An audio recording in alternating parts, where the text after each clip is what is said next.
జరిగింది. దాంతోపాటు ఉద్యోగాల మీద మా వాళ్ళు చేసినటువంటి మీరు చేసేటువంటి ఉద్యోగాలు మా వాళ్ళు చేయలేరు అనేటువంటి దాని మీద మీ సమాధానం ఏంటి అని అడిగారు. అంటే నా ఇంటెంట్ నేను చెప్పడం జరిగింది. నా ఇంటెంట్ వారు చేసినటువంటి ఉద్యోగాలు చేయలేరు అని అంటే మీకు ఈ రాష్ట్రంలో హోంశాఖను మీ చేతిలో పెట్టి 2 సంవత్సరాలుగా మీకు బాధ్యత అప్పచెపితే చెప్పినటువంటి పని చేయడం మానేసి మిగిలిన వాటి మీద పెట్టినటువంటి శ్రద్ధ శాఖ మీద పెడితే బాగుంటుంది. మీరు చేసేటువంటి అటువంటి ఉద్యోగాలు మా వాళ్ళు చేయలేరు అనేటువంటిది నా ఉద్దేశంగా చెప్పడం జరిగింది. దాన్ని అనేక రకాలుగా చాలామంది పర్సెప్షన్ తీసుకున్నారు. చాలామంది చాలా రకాలుగా దాన్ని ఊహించుకున్నారంటే వారెవరో ఊహించుకున్నటువంటి దానికి నేను బాధ్యుని కాదు.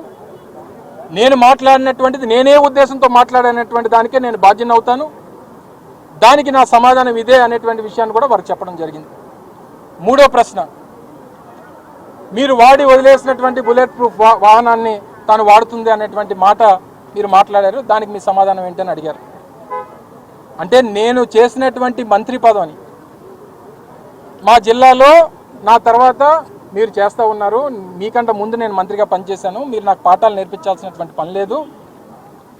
నేను వాడి వదిలేసినటువంటి కారుని మీరు వాడుతున్నారన్న దాంట్లో తప్పే ఉంది. అది పొలిటికల్ స్టేట్మెంటే, పొలిటికల్ సెటైరే. దీంట్లో మహిళల్ని కించపరిచేటువంటి వ్యాఖ్యలు ఎక్కడున్నాయి? మహిళా లోకం మీద చేసినటువంటి వ్యాఖ్యలు ఎక్కడున్నాయి?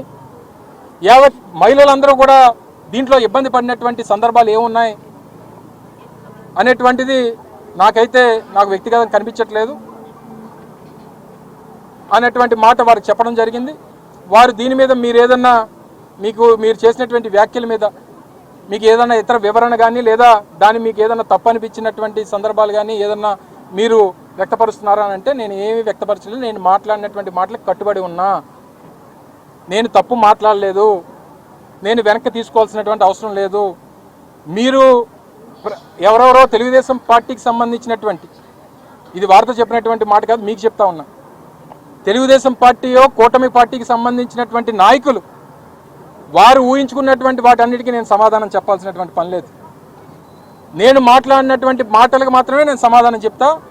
నేను ఏ ఉద్దేశంతో మాట్లాడానో సమాధానం చెప్తా.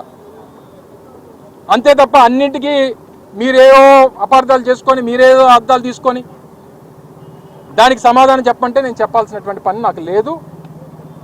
ఇప్పటికే 2 సంవత్సరాలుగా మీరు అణగదొక్కుతున్నటువంటి తీరు, మీరు అమలు చేస్తున్నటువంటి రెడ్ బుక్ రాజ్యాంగం, మీరు మీ రాష్ట్రంలో మహిళల పట్ల జరుగుతున్నటువంటి అఘాయిత్యాలు, పసిపిల్లల మీద జరుగుతున్నటువంటి అత్యాచారాలు, మహిళల మీద జరుగుతున్నటువంటి అఘాయిత్యాలు,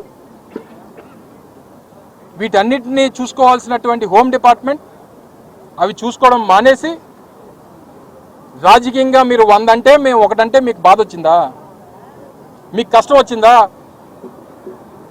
ఇప్పుడు ఒక ఫ్యాబ్రికేటెడ్ ఉద్యమాన్ని తీసుకొని వచ్చి దాని మీద రాష్ట్రంలో మహిళలందరూ కూడా బాధపడుతూ ఉన్నారు.